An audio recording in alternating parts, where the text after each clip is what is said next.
डर और अंधविश्वास में बेहद फर्क होता है। डर जो आज हम सभी जानते हैं, लेकिन अंधविश्वास जो इन बातों पर यकीन नहीं करते, पर वो तब इस बात को जानते हैं जब उनके साथ कुछ ऐसा होता है।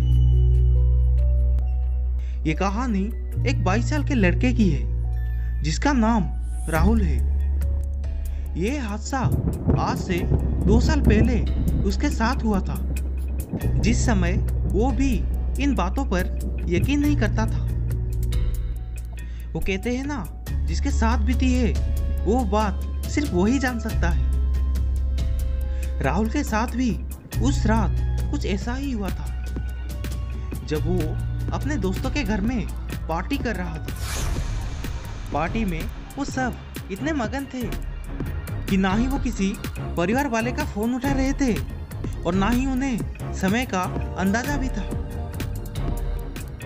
काफी देर हो जाने के बाद राहुल ने घर जाने की बात करी तो फोन में समय देखा। रात के 1:30 बज गए थे और वो घर भी जल्दी पहुंचना चाहता था, क्योंकि वो जानता था कि अब उसे डांट पड़ने वाली थी। इसीलिए उसने अपने कुछ दोस्तों को उसके घर छोड़ने को कहा और सबके सब राहुल को उसके घर छोड़ने निकल गए।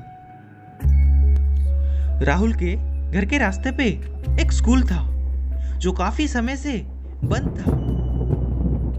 राहुल ने वजह पूछी तो उसके दोस्तों ने बताया कि स्कूल के अंदर भूत है। राहुल को उनकी बात सुनकर अचानक से हंसी आ गई और वो कहने लगा कि ऐसा कुछ नहीं होता, लेकिन वो सब बार बार कहने लगे कि यहाँ सच में भूत है। अगर तुझमें हिम्मत है तो अंदर जाकर दिखा। राहुल को भी उनकी बात सुनकर गुस्सा आ गया और उसने कहा कि वो अंदर जाएगा, तभी तो तुम सब यकीन करोगे कि भूत जैसी कोई चीज नहीं होती। सब ने उसकी बात मान ली और वो अंदर चला गया। अंदर जाते वक्त उसे कुछ नहीं हुआ और ना ही उसे ऐसा कुछ महसूस हुआ, लेकिन वो ये नहीं जानता था कि उसकी ये गलती उसे कितनी बड़ी मुश्किल में डाल सकती थी। राहुल एक चक्कर लगाकर अब बाहर की तरफ आने लगा था। स्कूल के ठीक गेट के सामने उसके दोस्त खड़े थे, लेकिन वो सभी घबराए हुए थे क्योंकि वो बार बार राहुल को भागने का इशारा कर रहे थे, पर राहुल को लगा कि वो उसे डरा रहे हैं। और फिर उस वक्त चलते चलते राहुल के ऊपर एक बड़ी सी परछाई आई। उस परछाई को देखकर वो एकदम से रुक गया और जैसे ही उसने पीछे मुड़कर देखा तो वो बहुत डर गया।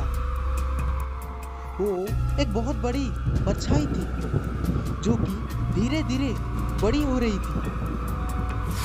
उसके आग जैसे आंखें अब गुस्से से और ज्यादा लाल हो रहे थे, जिसे देखकर राहुल डर के मारे सुन्न हो गया और उसने अपने आप को होश में रखते हुए वहां से भागने लगा और वो रास्ते पर कहीं नहीं रुका। राहुल के साथ उनके दोस्तों ने भी वहां से भागने लगे। उस दिन राहुल बच गया, लेकिन उस दिन से अगले ही कुछ ही हफ्ते तक राहुल बीमार रहा और फिर वो धीरे धीरे ठीक हो गया।